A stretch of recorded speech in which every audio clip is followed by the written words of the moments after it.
سرکار غوث پاک ہم سے اور کسی عالم سے اگر کوئی بھی شخص سے کوئی سوال کرے تو کیا جواب دیتا ہے؟ کوئی سوال تو فوراً جواب دے، اگر علم ہے اس کے پاس تو فوراً دے دے گا،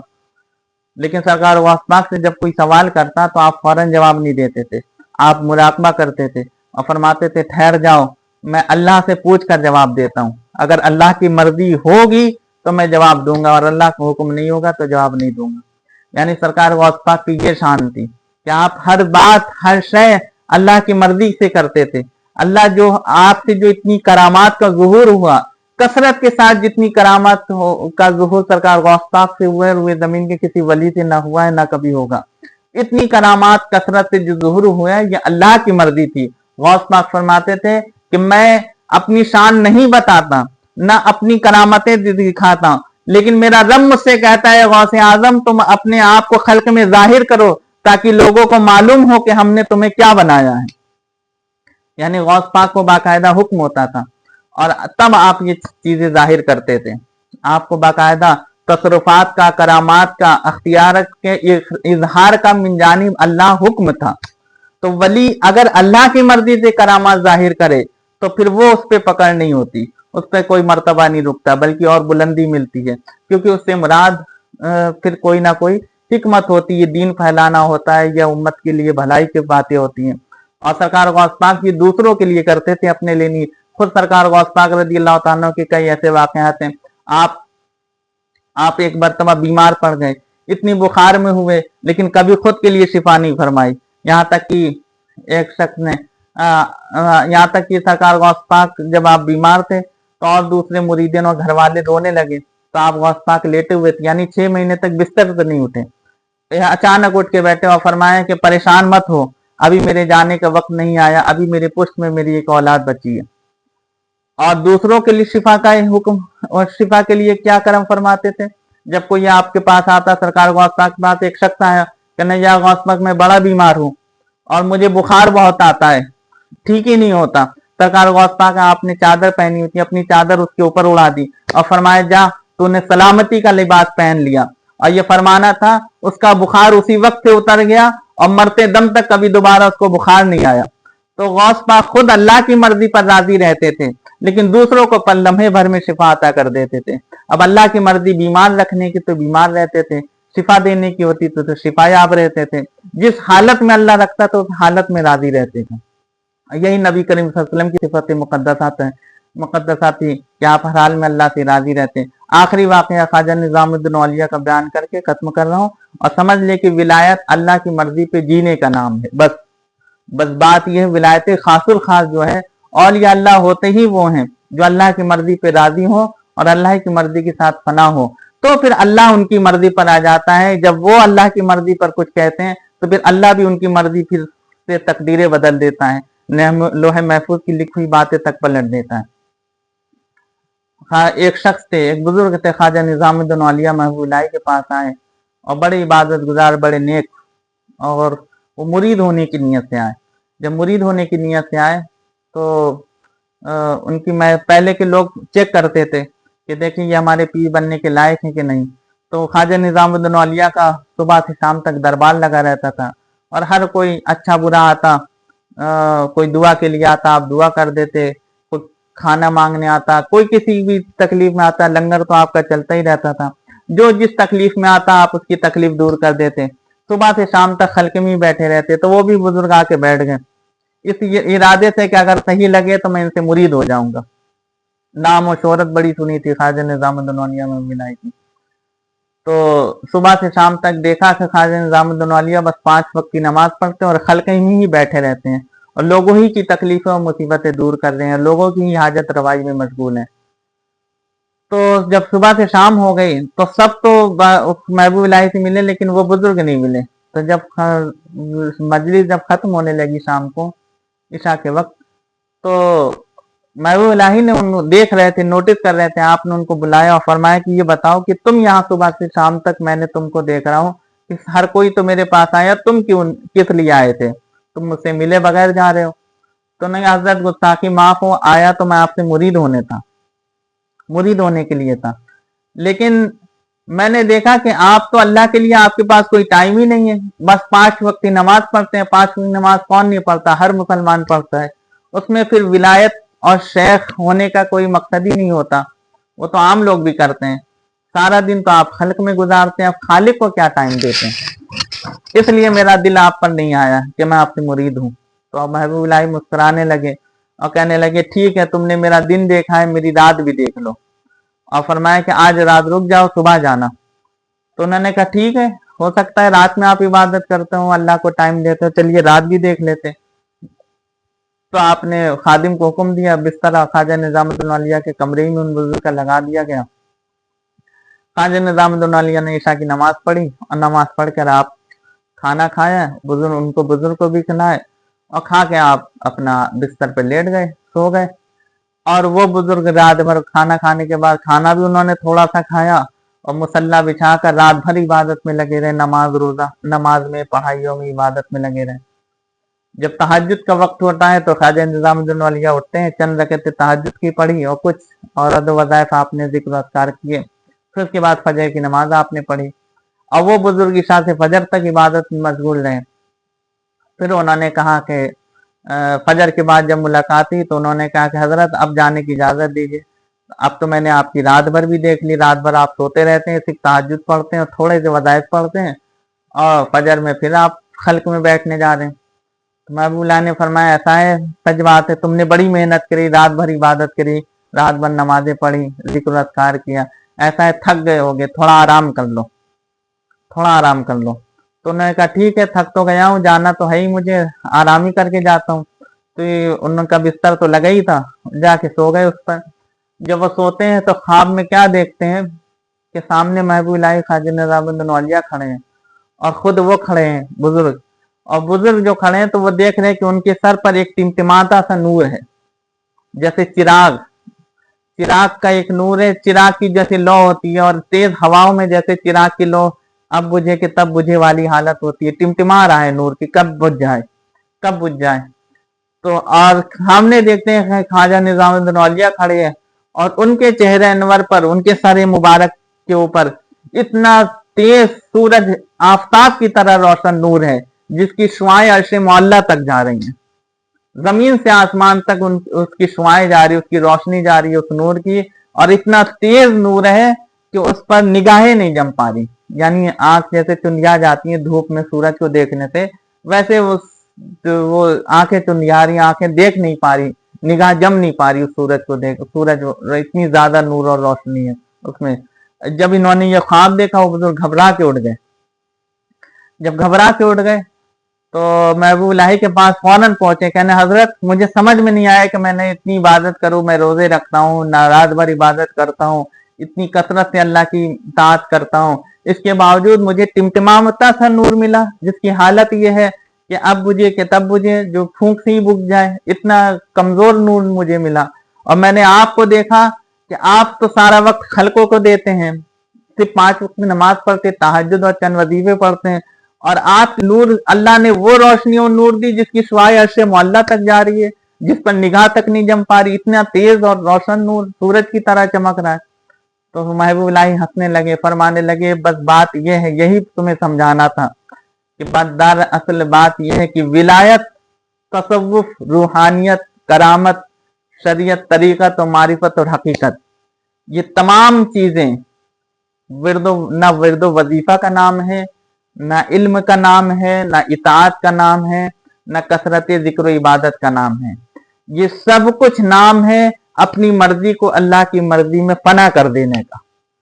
یعنی اللہ کی مرضی، اللہ جب جگائے تو بندہ جگ جائے، اللہ جب سلائے تو بندہ سو جائے، اللہ جب کہے میری عبادت کرو تو عبادت میں مشغول ہو جائے، اللہ جس حال میں رکھے، اللہ بیمار رکھے تو بیمار رہ لے، اللہ خوش رکھے تو خوش رہ لے، اللہ غمزدہ رکھے تو غم میں رہ لے، اللہ جس حال میں رکھے ہر حال میں صابر و شاکر رہنا، اس کو ولایت کہتے ہیں۔ پھر آپ نے مثال دی، کس کی مثال ایسے سمجھو کہ ایک معصوم چھوٹا بچہ ہوتا ہے گود کا، جب وہ روتا ہے تو بھی ماں پیار کرتی ہے، ہنستا ہے تو بھی ماں پیار کرتی ہے، وہ جس حال میں ہو ماں کی، اس کی اپنی مرضی نہیں ہوتی بلکہ وہ ماں کی مرضی پر ڈیپینڈ ہوتا ہے۔ کہ ماں جس حال میں اسے رکھے، ماں اسے سلا دے تو سو جائے، جس کروٹ لٹا دے اس کروٹ لٹا دے، ماں جگا دے تو جاگ لے، ماں رلا دے تو رو لے، ماں ہنسا دے تو ہنس لے۔ بس اسی طرح فرمایا کہ ولی وہ ہوتا ہے، اللہ کا دوست اور محبوب بندہ وہ ہوتا ہے جو اللہ کی مرضی میں اسی طرح گود کے بچے کی طرح رہتا ہے کہ اللہ اسے ہنسا دے تو ہنس لیتا ہے، اللہ رلا دے تو رو لیتا ہے، اللہ مایوس کر دے تو مایوس ہو جاتا ہے، اللہ خوشحال کر دے تو خوشحال ہو جاتا ہے، اللہ غم دے دے تو اس پہ راضی رہتا ہے، اللہ خوشی دے دے تو اس پر راضی رہتا ہے، اس پر شکر کرتا ہے، اللہ جس حال میں رکھتا ہے اس حال میں راضی رہتا ہے، اللہ تکلیف دے دے تو اس پہ خوش رہتا ہے، اللہ راحت اور خوشی عطا کر دے تو اس پہ راضی رہتا ہے۔ جس حال میں اللہ رکھے اس معصوم بچے کی طرح اس کی اپنی مرضی نہیں رہتی، بلکہ اللہ کی مرضی میں اس کی مرضی فنا ہوتی ہے۔ اور فنا فی اللہ کا معنی یہ ہے کہ بندہ اپنی ارادے کو اللہ کے ارادے میں فنا کر دے، اپنے افعال کو اللہ کے افعال میں فنا کر دے، اپنی صفات کو اللہ کی صفات میں فنا کر دے، اپنی ذات کو اللہ کی ذات میں محو اور فنا کر دے۔ جب یہ سارے درجات طے ہو جاتے ہیں تو اسے ولی کہتے ہیں۔ وہ مقفل اللہ کے ساتھ باقی باللہ ہوتا ہے، یعنی اس کی اپنی مرضی نہیں، واللہ کی مرضی سے جیتا ہے۔ ان صلاتی و نسکی محیا مماتی للہ رب العالمین، کہ بے شک اس کا جینا مرنا اللہ کے لیے جو تمام عالم کا رب ہے، تو بس اس کی ساری زندگی اللہ میں فنا ہوتی ہے، اللہ کے لیے وقف ہوتی ہے، اللہ کی محبت میں جیتا مرتا ہے اور اللہ ہی کے لیے جیتا مرتا ہے۔ اس لیے نبی کریم صلی اللہ علیہ وسلم نے فرمایا کہ یہ جہاد اکبر کرتا ہے۔ کافروں سے لڑنا تو جہاد اصغر ہوتا ہے، لیکن نبی کریم صلی اللہ علیہ وسلم نے فرمایا کہ اولیاء اللہ، یعنی ہم اب جہاد اصغر سے جہاد اکبر کی طرف جا رہے ہیں، یعنی اولیاء اللہ جہاد اکبر کرتے ہیں، یعنی نفس کی مرضی سے لڑتے ہیں، نفس اپنی مرضی چلاتا ہے اور اللہ کی مرضی کے خلاف کام پہ مبتلا کرتا ہے۔ تو ولایت کہتی ہیں اس کو ہے کہ نفس کی مرضی ختم کر کے نفس کو اللہ کی مرضی پہ راضی کر دو، اور نفس امارہ کو نفس مطمئنہ راضیہ مرضیہ کر دو، یعنی وہ نفس مطمئنہ نفس امارہ سے ہٹا کر اسے مطمئنہ اور راضیہ کر دو، یعنی اللہ کی مرضی پہ راضی ہو جائے جو نفس۔ جب اللہ کی مرضی پہ راضی ہو گیا تو اس کا انعام یہ ہے مرضیہ و کاملہ، یعنی پھر اللہ تعالیٰ یا النفس المطمئنہ ارجعی الی ربک راضیۃ مرضیہ فادخلی فی عبادی وادخلی جنتی، کہ جو نفس اللہ کی مرضی پہ اطمینان کر کے اللہ کی مرضی میں فنا ہو گیا، اس کو ولایت کہتے ہیں۔ اب اس کی اللہ کی طرف سے انعام اس کو یہ ملتا ہے کہ اللہ مرضیہ، یعنی اسے نفس مرضیہ حاصل، یعنی اللہ پھر اس سے راضی ہو جاتا ہے، اور جس سے اللہ راضی ہو جاتا ہے فادخلی فی عبادی، تو اسے اپنے بندوں میں شامل کر دیتا ہے۔ کون بندے؟ بندے تو سبھی ہیں، لیکن یہاں بندوں سے مراد وہ بندہ جن سے اللہ راضی ہو گیا، اور وہ کون ہے؟ وہ انبیاء اولیاء کے طبقات ہیں، ان میں اللہ اپنے اس خاص بندے کو شامل کر دیتا ہے، وادخلی جنتی، اور اسے اپنے نعمتوں والی جنت عطا کر دیتا ہے۔ تو بس خلاصہ یہ ہے کہ ولایت کا ماحصل یہ ہے، ولایت کا اصول یہ ہے، ولایت اصل ہے یہی کہ بندہ اللہ کی مرضی میں فنا ہو اور اللہ کی مرضی کے ساتھ راضی ہو۔ میں نے قرآن سے بھی بتایا، بزرگوں کے اقوال سے بھی بتایا کہ ولایت اسی کو کہتے ہیں، اور ولی وہی ہوتا ہے جو اللہ کی مرضی میں فنا ہو اور اللہ کی مرضی کے ساتھ باقی رہے۔ اسی کو فنا فی اللہ اور باقی باللہ اور واقع باللہ کہتے ہیں، کہ اللہ کی ذات میں کھو جائے اور اللہ ہی کے مشاہدے میں مستغرق رہے۔ اور ولایت کا ماحصل یہی ہے۔ اور کرامات حجابات بنتی اس لیے کہ کرامات بندے کے اپنی ارادے کے ساتھ ہوگی تو اسے مبتلا کر دے گی، گمراہی کر دے گی، لیکن اللہ کی مرضی کے ساتھ جیسے اولیاء اللہ کو اللہ کی طرف سے حکم ہو جاتا ہے اظہار کرامت کا، پھر وہ کرامت حجاب نہیں بنتی، کیونکہ وہ خدمت خلق بنتی ہیں یا اللہ کے حکم کی دین محمدی کے فروغ کا ذریعہ بنتی ہے۔ تو بس بات یہ ہے کہ ولی یہ ہوتا ہے جو اللہ کی مرضی میں فنا ہو، اللہ کی مرضی کے ساتھ باقی ہو، اور اپنی مرضی سے نہ جیے بلکہ اللہ کی مرضی سے زندگی جینے کی کوشش کرے۔ اس کو ولایت خاص الخاص کہتے ہیں، اور یہی شان سرکار غوث پاک کی، یہی شان خواجہ عبداللہ اور کل اولیاء اللہ کی شان یہی ہے، وہ اللہ کی مرضی کے ساتھ رہے۔ اللہ نے جہاں بیٹھا دیا وہیں بیٹھ گئے، جہاں کی ولایت مقرر کر دی وہیں ولایت ان کی مقرر ہو گئی۔ اللہ تبارک و تعالیٰ ہم سب باتوں کو سمجھنے کی توفیق عطا فرمائے، اور اپنے ولیوں کی محبت عطا فرمائے، اور ان کے راستے پر چلنے کی توفیق عطا فرمائے، اور اپنی